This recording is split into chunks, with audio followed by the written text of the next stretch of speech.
All right, welcome everyone. Today we're taking a deep dive into veterinary neurology. Specifically for all you vet students out there. Yeah.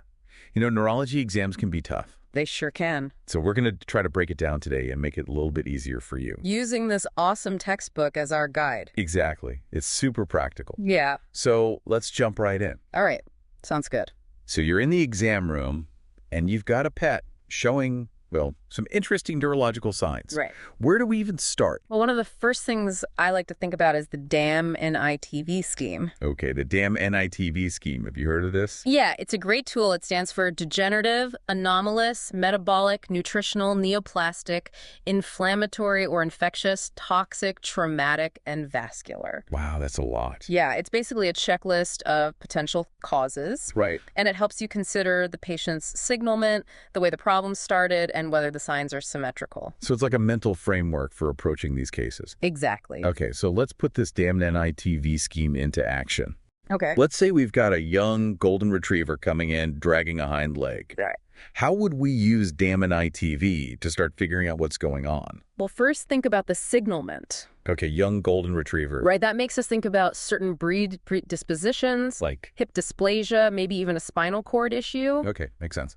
Then we got to look at the onset. How long has this been going on? Right. Was it sudden or gradual? And in this case, just the one hind leg. Yeah, so asymmetrical signs. So that tells us something different than if both were affected. Exactly. So putting all that together with DAM-NITV might point us toward inflammatory or traumatic causes. Right. You're starting to think like a neurologist. Awesome. But remember, DAM-NITV is just the starting point. Right. Got to get a thorough history and physical exam. Just like in human medicine, asking the right questions is key. Absolutely. Like, when did the symptoms start? How have they progressed? Have they been exposed to anything unusual? New environments, toxins, anything like that? You got it. So we got to get all the info from the owner. They're your best source. For sure. And don't underestimate the physical exam. Oh, yeah, that's important. You wouldn't believe how often something that seems neurological is actually something else entirely. Really? Oh, yeah. I had a cat once everyone thought had a brain tumor because it was having seizures. Wow. Turned out to be a simple metabolic disorder. Wow. So it's a good reminder to keep an open mind. Always. Look at the whole picture. Exactly. Okay, so we've got our history, our physical exam. Right. Now it's time for the main event, the neurological exam itself. The fun part. This textbook actually breaks it down step by step. It's a really clear approach. So first, we're just observing the animal. Right. Behavior, posture. Are they walking normally? Any tremors or anything unusual? Exactly. And then we move on to the cranial nerves. Had to check those. Vision, hearing, smell, facial symmetry. All of that? They even have a picture in the book of how to test a cat's sense of smell using food. Oh, yeah, that's a good one. It's amazing how much you can learn just from observing them closely. For sure. Observation is key. So after the cranial nerves, what's next? We've got to evaluate their gait. Okay, so looking for any weakness. Ataxia, lameness, anything off. And then postural reactions. Right. Got to check those too. Can you remind me what those are exactly? Sure. Basically, it's how well the animal can sense the position of their limbs in space. Okay. Like the paw placement test? Oh, yeah. Flip the paw over, see how fast they correct it. Exactly. Or the hopping reaction. Okay, where they hop on one leg. Great. Those are good ones. And finally, we assess spinal reflexes. Yep. Those tell us about the spinal cord and peripheral nerves. So like the patellar reflex. Exactly. The one we already know. Exactly. And as we're going through each step, we're not just performing the tests. Right. We're observing and documenting everything. That's how we paint a clear picture. Like putting together a puzzle. Exactly. And sometimes those puzzle pieces aren't enough. Right. That's where further diagnostic tests come in. So things like cerebrospinal fluid analysis. Radiographs, MRI. Even electroencephalography. Wow. We've got a lot of options. So how do we decide which test is the right one? It all depends on what you find during your exam Okay. and what you suspect might be going on. So going back to our golden retriever with the weak hind leg, Right. we might be thinking spinal cord problem. Potentially. So do we jump straight to an MRI? Not necessarily. It depends on the rest of the clinical picture. Right. MRI is a powerful tool, Yeah. but it can be expensive. Right, of course. You might start with radiographs to rule out any obvious bone problems. Okay, so like fractures? Exactly. And if those are inconclusive, Then maybe an MRI. or a CT scan, yeah. It's all about choosing the right test based on what we already know. Exactly. And the goal of all these tests is to pinpoint the problem, which brings us to lesion localization. Yeah, lesion localization is like we're detectives in the nervous system. Ooh, I like that. Yeah.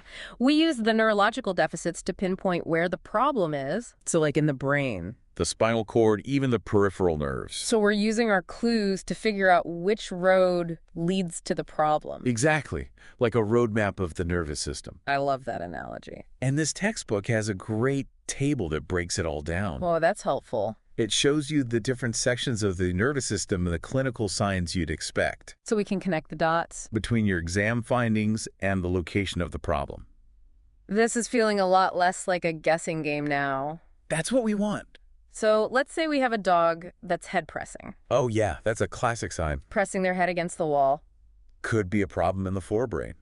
specifically the cerebrum. Right. And there's a figure in the book that shows this, right? Yeah, it's pretty dramatic. The dog looks like it's trying to push its head through the wall. Yeah, and they show a dog with its head turned to one side too. Oh, right. Another forebrain sign. Exactly. So these visual cues, along with everything else we've observed. Help us narrow it down. Okay, so let's say we've done our neurological exam, used DAM and ITV, and even consulted the lesion localization table. Okay, sounds good. What's next? Well, you probably have a good idea where the problem is, Right. but you might need more tests to be sure. So that's where those further diagnostic tests come in, You got it. like the ones we talked about earlier. Exactly, choosing the right tool for the job. So for our golden retriever with the weak hind leg, we were thinking maybe a spinal cord problem? Right. So we might do radiographs or an MRI. Yep. But what if we think it's an infection? Or inflammation. Yeah, what then? Then you might consider a cerebrospinal fluid tap Oh, a CSF tap. that lets you analyze the fluid around the brain and spinal cord. And look for signs of infection or inflammation. You got it. Even certain cancers. So each test gives us a different piece of the puzzle. Exactly. And sometimes the answer isn't always clear-cut. Oh, I bet. You might need to combine findings from multiple tests. To really get a definitive diagnosis. Sounds like neurology is all about being a detective, piecing together those clues, That's a great way to put it. never giving up until we find the answer. And it's not just about finding the problem. Right. It's about using that information to make a treatment plan. So we can get the best outcome for our patient, Exactly. That's what makes neurology so rewarding. even though it can be challenging. Oh, yeah, but you're using your skills to help animals. And their families. Absolutely. Okay, so we've covered a lot of ground. We have. DAM and ITV, the neurological exam, lesion localization, further diagnostic tests. It's a lot. Is there anything else we should keep in mind as we start using this knowledge in the clinic?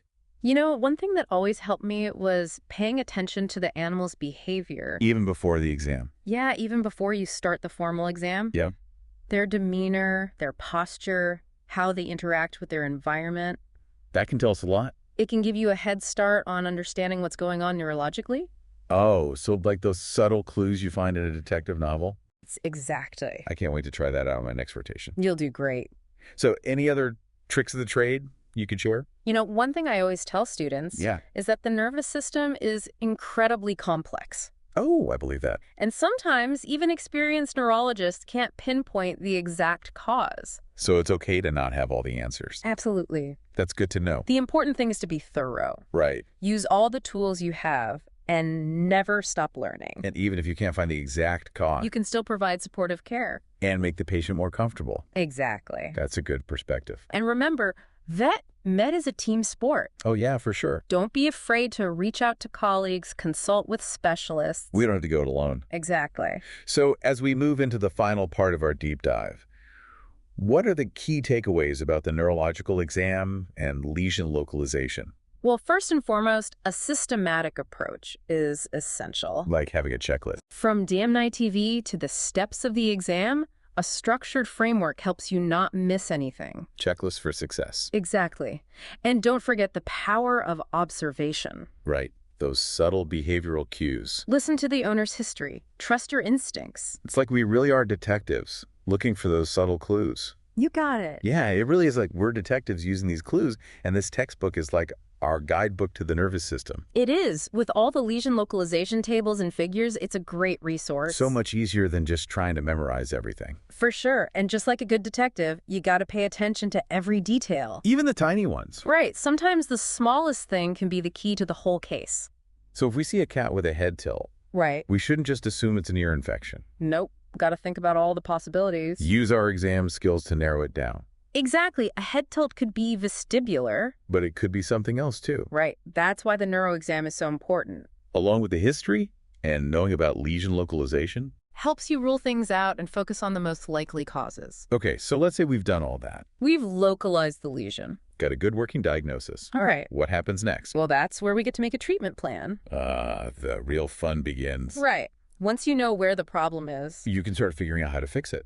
Medication, surgery, maybe even just supportive care. So it's not just about diagnosing. It's about using that knowledge to help them feel better. And live their best lives. Exactly. Yeah. That's what makes neurology so rewarding. Even when it's tough. Definitely. You're using your skills to make a difference. For the animals and their families. That's right. It's amazing to think that by mastering these skills, Yeah. we can help animals that might otherwise be suffering. Absolutely. And remember, this is just the beginning. Of our neurology journey. There's always more to learn, new discoveries all the time. And so many interesting cases to solve. It's a fascinating field. So for all our vet students out there, just starting out in neurology, Yeah. any words of wisdom? I would say embrace the challenge. Yeah. It can seem daunting at first, but you can do it.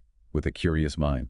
A systematic approach and a willingness to learn. Don't be afraid to ask questions. Talk to your mentors, read those textbooks. And never lose your passion for helping animals. That's the most important thing. And as you gain experience, You'll develop that clinical intuition. that sixth sense, It helps you connect the dots. see the bigger picture. Exactly. Liz Deep Dive has been incredibly helpful. Glad to hear it. I feel so much more confident about neuro now. Awesome. I can't wait to put all this into practice. I think you're going to be a neurology superstar. Ah, thanks. Just remember, even though it's complex, Yeah. it's also incredibly rewarding. Helping animals is the best. It is.